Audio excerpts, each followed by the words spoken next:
कलाकारों के नाम है इस प्यार के लिए कि बलिया से लई ले हवाली अल्ले कमी के लाल मोठा लाली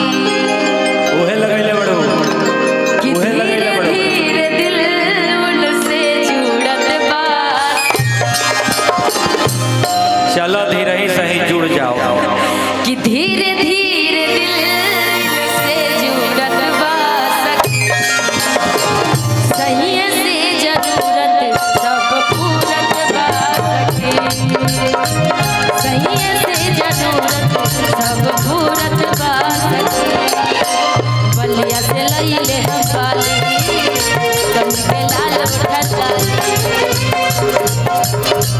अरे परसों ले रहनी परसों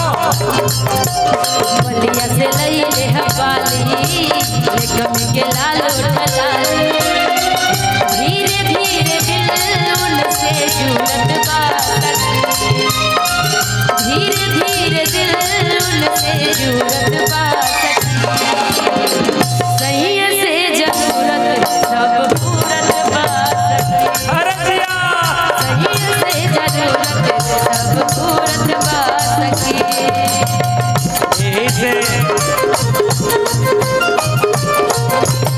यही से कहतनी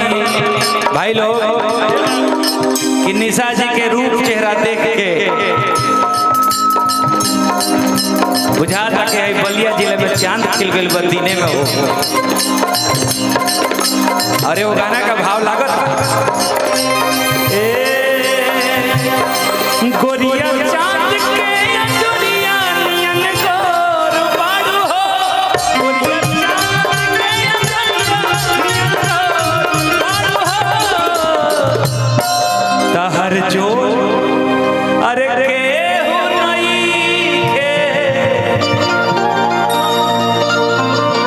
बा केहू टक्कर देवे वाला इनको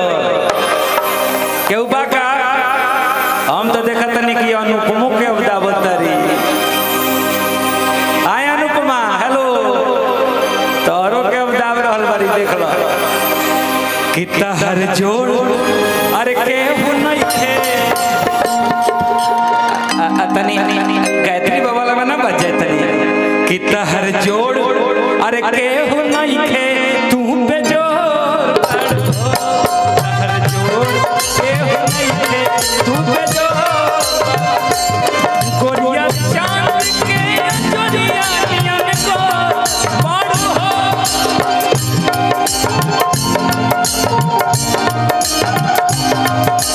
तहर जोड़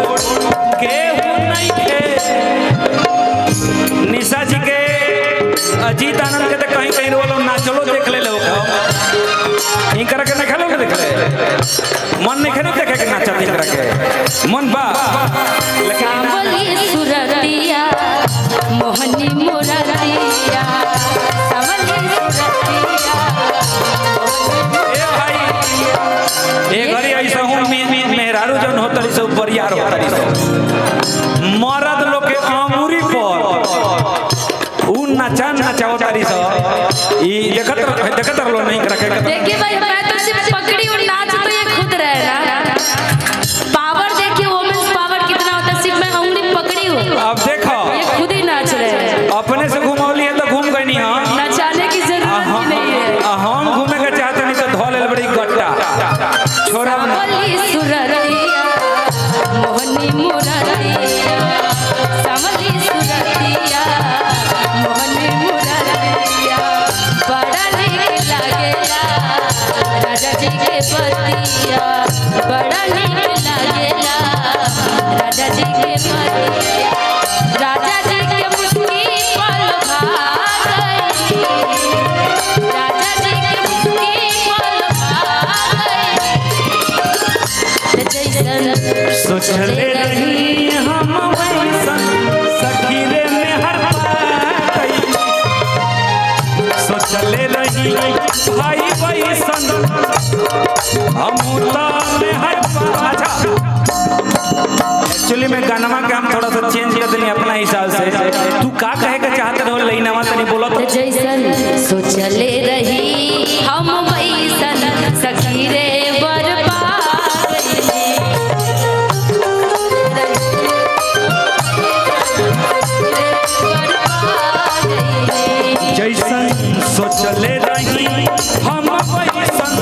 हाय रे